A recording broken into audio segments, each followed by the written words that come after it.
যে সকল দালাল চক্র রোগীদের সেবা গ্রহণে হয়রানি করে এবং প্রতারণার আশ্রয় নেয়। সাংবাদিক বন্ধুগণ, আসসালামু আলাইকুম।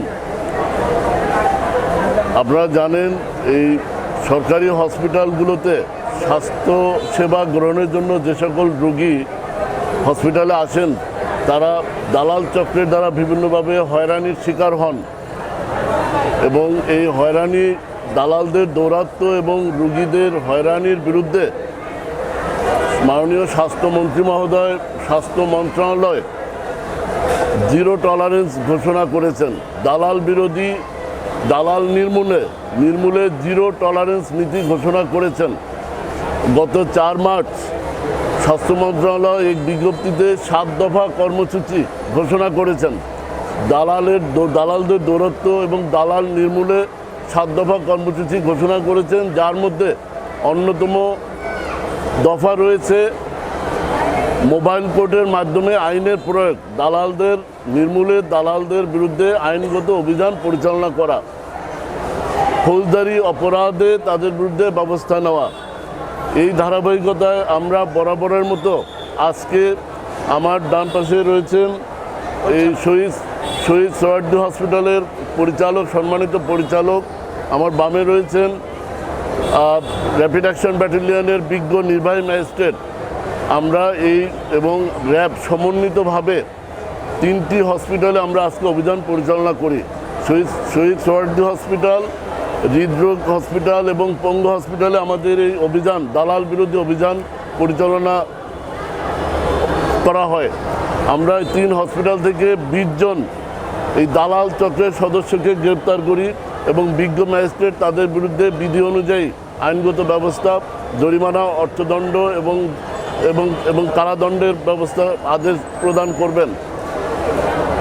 স্বাস্থ্য মন্ত্রণালয় ঘোষিত 7 দফা কর্মসূচির মধ্যে অন্যতম দফা রয়েছে দালাল বিরোধী অভিযান পরিচালনা করা, দালালদের বিরুদ্ধে মোবাইল কোর্টের মাধ্যমে তাদের বিরুদ্ধে ব্যবস্থা গ্রহণ করা।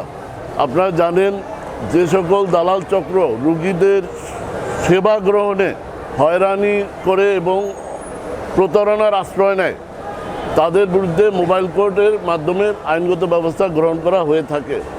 এছাড়াও যদি কোনো দালাল চক্র কোনো রোগীকে এক হসপিটাল থেকে অন্য হসপিটালে স্থানান্তর করে নিয়ে যায়, যদি অসাধু বা অবৈধভাবে কোনো ক্লিনিকে অপচিকিৎসার মাধ্যমে যদি তার অঙ্গহানি বা বিদেশে পাচার, চিকিৎসার নামে বিদেশে পাচার করে, তাহলে ওই দালাল চক্রের বিরুদ্ধে মানব পাচার আইনে মামলা এবং ফৌজদারি ব্যবস্থা গ্রহণ করার বিধান রয়েছে।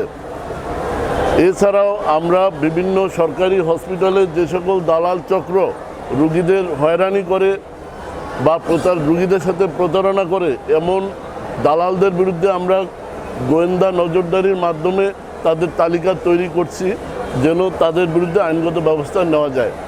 আমি স্পষ্টভাবে বলতে চাই, মাননীয় স্বাস্থ্যমন্ত্রী মহোদয় এবং স্বাস্থ্য মন্ত্রণালয় ঘোষিত যে দালাল নির্মূলে 7 দফা কর্মসূচি ঘোষণা করা হয়েছে, ইনশাল্লাহ আইন শৃঙ্খলা বাহিনী তাদের অংশটা আমরা পালন করব এবং অন্যান্য যে দফা রয়েছে সেই দফাগুলো হসপিটাল কর্তৃপক্ষ যারা আছেন এবং অন্যান্য যারা এর সাথে যারা জড়িত আছেন, তারা এটার বিরুদ্ধে ব্যবস্থা নেবেন।